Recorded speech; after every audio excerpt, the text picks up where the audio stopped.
இன்றைக்கி ஒரு அருமையான அராபிக் டிஷ் வச்சு நம்ம இந்த டின்னரை இன்றைக்கி என்ஜாய் பண்ண போகிறோம். அதுக்கு பார்த்தீங்கன்னா நம்ம ஃபிஷ் ஃப்ரை பண்ணியிருக்கிறோம், ஹமூஸ் ரெடி பண்ணியிருக்கிறோம், வெஜ் சலாட் ரெடி பண்ணியிருக்கிறோம், குப்பூஸ் ரொட்டி எடுத்துருக்குறோம். வழக்கம் போல் இந்த வீடியோக்குள்ளே போகிறதுக்கு முன்னாடி என்னோடய சேனலுக்கு புதுசாக வர்றவங்க இந்த வீடியோக்கு கீழே உள்ள ரெட் கலர் பட்டனை கிளிக் பண்ணுங்கள், பெல் பட்டனையும் கிளிக் பண்ணிக்கோங்க. இந்த டிஷ்ஷுக்கு மெயினானது ஃபிஷ் ஃப்ரை தான். ஸோ நம்ம வழக்கம் போல் இந்த ஃபிஷ் ஃப்ரையை தோசைக்கல்லே ரெடி பண்ண போகிறோம். இது சேரி ஃபிஷ்ஷுன்னு சொல்லுவாங்க இங்கே. இது ஒரு ஃபிஷ்ஷு 300 கிராம் இருக்கும். 2 ஃபிஷ்ஷும் சேர்த்து 600 கிராம் இருக்கும். இது ரொம்ப டேஸ்ட்டாக இருக்கும். இதை நம்ம எப்படி ப்ரிப்பேர் பண்ணுறோன்னு பார்ப்போம்.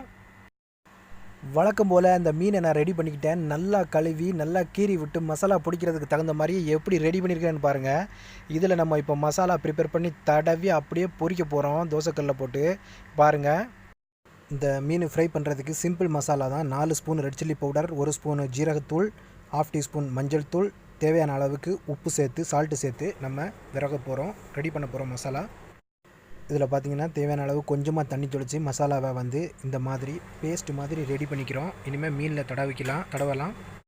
இப்போ நான் வழக்கம் போல் ஒரு மீன் எடுத்து அந்த பேஸ்ட் மாதிரி இருக்கிற அந்த மசாலாவை நான் அதில் மீனில் நல்லா தடவிக்கிறேன். எல்லா இடத்துலையும் நல்லா பரவுற மாதிரி தடவி நான் இதை தடவினதுக்கப்புறம் குறைஞ்சது ஒரு 30 மினிட்ஸ் மாத்திரம், 15 to 30 மினிட்ஸ் இதை நான் அப்படியே ஊற வைக்க போகிறேன் இந்த மசாலாவில்.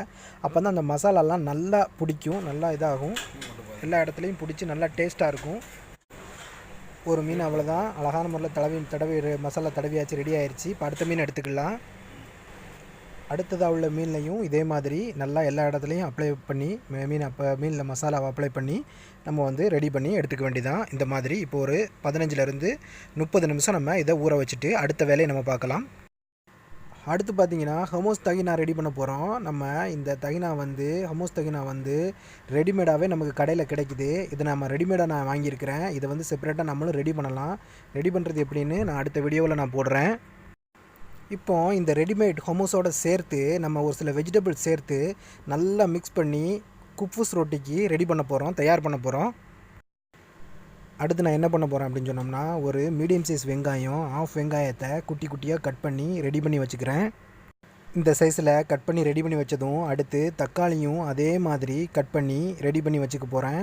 தக்காளியும் வெங்காயமும் சேம் சைஸில் கட் பண்ணி ரெடி பண்ணி வச்சுக்க போகிறேன். தக்காளி கட் பண்ணதும் ஒரே ஒரு பச்சை மிளகா சின்ன சின்னதாக கட் பண்ணி எடுத்துக்கிறேன். அடுத்து என்ன பண்ண போகிறோன்னா, இந்த ஹமூஸை அந்த டின்லேருந்து எடுத்து ஒரு சின்ன பவுலில் தட்டி அதோடு சேர்த்து நம்ம கட் பண்ணி வச்சுருக்கிற வெஜிடபிளெல்லாம் மிக்ஸ் பண்ண போகிறேன். இப்போ இது எல்லாத்தையும் ஒரு பவுலில் தட்டினதும் இது ரொம்ப கெட்டியாக இருக்கும். இதை நம்ம ஸ்பூனால் நல்லா மசிச்சு விட்டுக்கலாம். அப்புறம் பார்த்திங்கன்னா நம்ம ஏற்கனவே வெட்டி வச்சுருந்த வெங்காயம், தக்காளி, பச்சை மிளகா இது எல்லாத்தையுமே சேர்த்து நல்லா மிக்ஸ் பண்ணிக்கலாம், மசிச்சுக்கலாம்.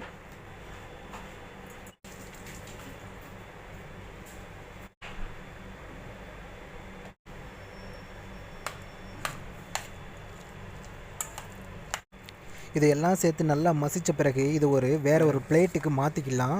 இந்த பிளேட்டில் கொட்டி இதை நல்லா விரித்து பரப்பி விட்டுறணும். பரப்பி விட்டதுக்கப்புறம் கொஞ்சமாக தண்ணி சேர்த்துக்கலாம். இந்த அளவுக்கு மட்டும் கொஞ்சம் தண்ணி சேர்த்துக்கலாம், அப்போ நல்லாயிருக்கும். இப்போ கடைசியாக கொஞ்சமாக உப்பு செக் பண்ணி தேவைப்பட்டால் கொஞ்சம் சால்ட்டு சேர்த்துக்கலாம். நான் சேர்த்துக்கிறேன். அடுத்து பார்த்திங்கன்னா சுத்தமான ஆலிவ் ஆயில் சேர்த்துக்கிறேன். ஆலிவ் ஆயில் நல்லா டேஸ்ட்டு கொடுக்கும், இருதயத்துக்கு ரொம்ப நல்லது, சூப்பராக இருக்கும். இதில் ஆலிவ் ஆயில் சேர்க்கும் போது தான் இதோட டேஸ்ட்டே அதிகமாகும்.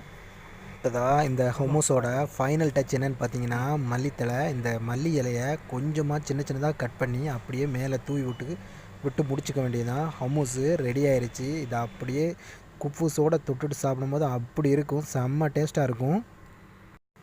ஸோ ஹமூஸ் ரெடி ஆயிடுச்சு. இப்போ நம்ம அடுத்ததாக ஏற்கனவே 30 நிமிஷம் ஆயிடுச்சு. அந்த மசாலாவில் ஊற வச்ச மீனை எடுத்து பொரிக்க போகிறோம். எண்ணெய் சூடானதும் நம்ம இந்த மீனை அப்படியே தோசைக்கல்லில் இறக்கி விட போகிறோம். அடுப்பை மீடியம் ஃப்ளேமில் வச்சுக்கணும், அதிகமாக வச்சா கரிஞ்சிடும். பாருங்கள், செம்மையாக அப்படியே இறக்கி விட வேண்டியதான்.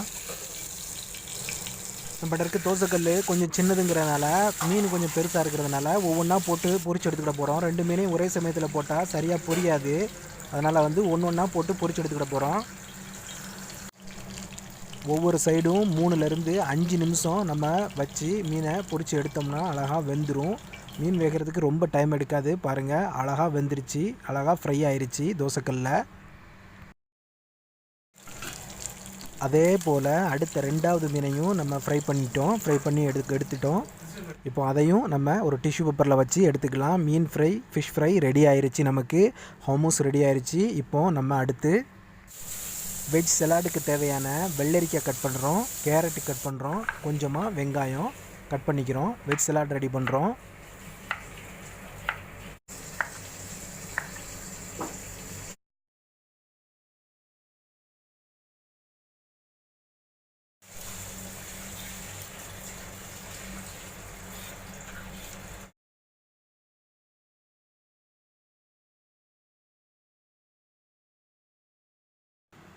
இப்போது ஃபைனலாக நம்ம ரெடி பண்ணி வச்ச எல்லா டிஷ்ஷையும் ஒரு சகன் பிளேட்டில் வைக்க போகிறோம். அந்த சகன் பிளேட்டில் முதல்ல குஃபூஸ் ரொட்டியை நம்ம விரிச்சுக்கிறோம். அடுத்து அதுக்கு மேலே சென்டரில் நம்ம பொரிச்சு எடுத்த அந்த மீனை அப்படியே வச்சுக்கிறோம். வச்சு இதை சுற்றி நம்ம சலாடை போட்டு நம்ம எல்லாம் ரெடி பண்ண போகிறோம். ரெடி பண்ணி சாப்பிட போகிறோம். பாருங்கள் எப்படி ரெடி பண்ணுறேன்னு.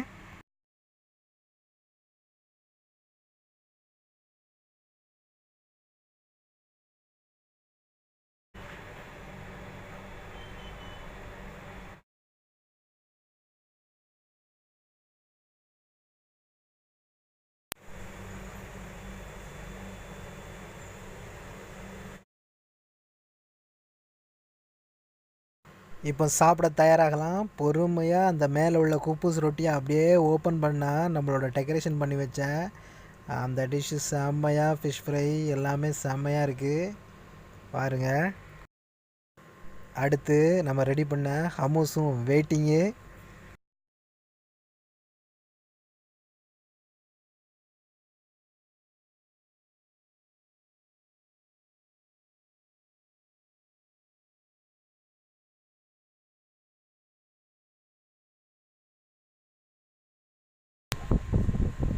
செம்மையாக இருக்குது. Dinner super dinner.